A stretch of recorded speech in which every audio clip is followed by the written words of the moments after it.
Pamilyar ka ba sa pako? At siguradong batid mo na makakain ito. Ginagawang salad, gulay, at marami pang iba. Subalit batid mo rin ba na mayroon palang isang klase nito na kung tawagin ay giant fern, ay makakain din pala? Hello, what's up? Your best here.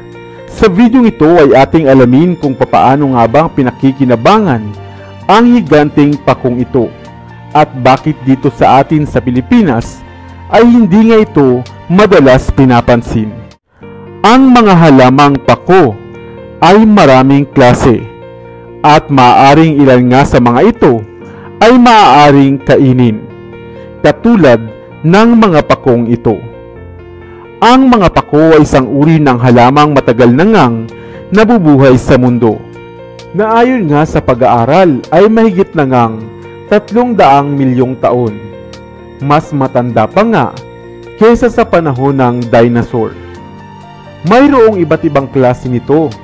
May mga gumagapang, may mga tumatayo tulad ng isang puno, subalit hindi lahat ng klase nito ay maaari mong kainin.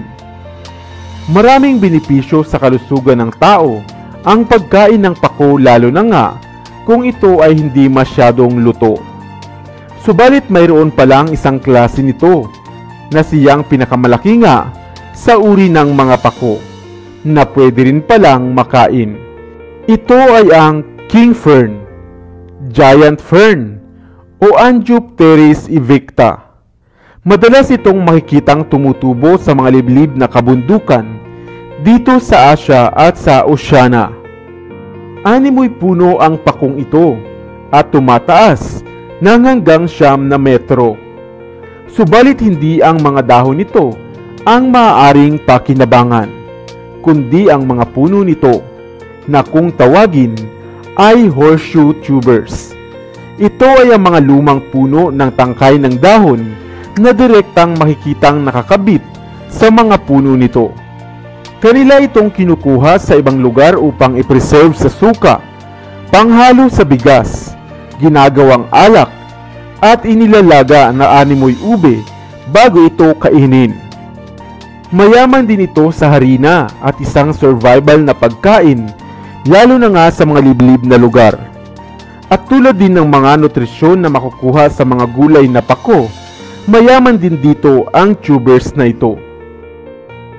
Kaya naman kung sakaling maligaw ka nga sa kabundukan at kung makakita ka ng higanting pakong ito, ay tingnan mo nang mabuti dahil baka ito na nga ang tinutukoy kong pako na maaari palang mapakinabangan.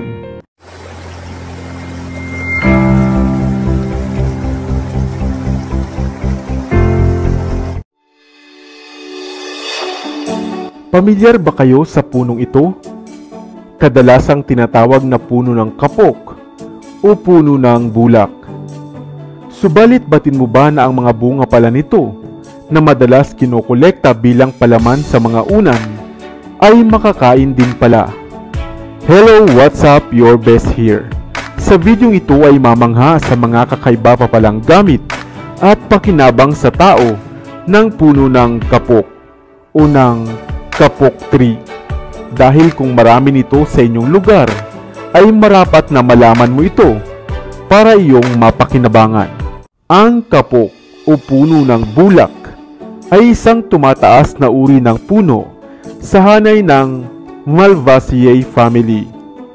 Native ito sa bansang Mexico, Central America at gayon din naman sa Asia at Africa.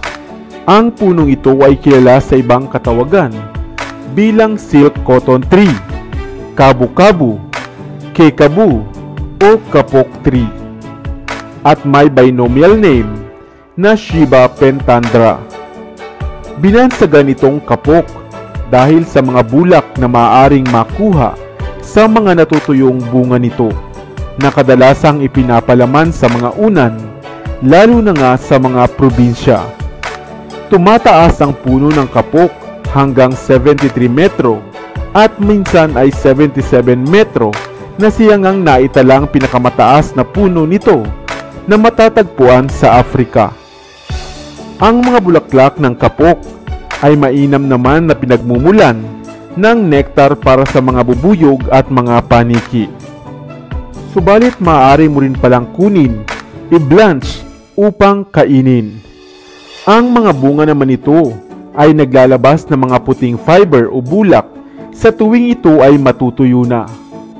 Ang bulak na ito ay madalas kinokolekta para ilagay sa mga kutson, sofa at sa mga unan, bago pa nga nadiskubre ang mga synthetic na materyales. Ang mga buto naman nito ay mayroong tinataglay na essential oils na mainam palang ginagamit sa paggawa ng sabon at ilang mga pataba o fertilizer. Subalit batid mo ba na ang bata pa palang bunga nito ay makakain din pala at may lasang maaaring maikumpara sa lasa ng okra. Madalas itong isinasawsaw sa chili sauce o kaya naman ay iginigisa at maaari ding pakinabangan kahit ito ay hilaw pa. Mayaman ang kapok sa mga mineral katulad ng antioxidant properties nitong taglay at sa pagiging nitong isang anti-diabetic. Mahusay din ito sa mayroong diarrhea at mabilis na nagpapahilom ng sugat. At syempre marami rin itong magandang dulot sa pagtulog kung ito naman ay gagamitin mong bilang palaman sa inyong mga unan. Kaya kung may mga puno ng kapok sa inyong lugar, ay mayroon ka ng idea. Ikaw, ngayon mo rin lamang ba narinig na pwede palang kainin ang bunga ng kapok? Sana ay may bago kang natutunan sa videong ito. Iwan ka naman ng comment sa comment section sa ibaba.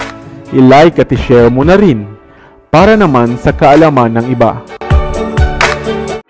Dito na sa Best TV, tayo ay matuto, utak mapuno ng bagong kaalaman. Dito na sa Best TV, tayo ay lumibot, lihim na mundo ay ating matuklasan. Dito yan sa Best TV, dito yan sa Best TV, dito yan sa Best TV. Sapagkat lamang ang laki may alam, dito yan sa Best TV. Tara bes, sabay-sabay tayo na matuto, pagkat dito sa mundo lamang ang siyang marunong. Ating utak salina ng panibagong dunong, mga bagay na sa buhay ay makakatulong. Mga sikretong kalikasan para kung sakali alam mo ang kaligtasan. Mga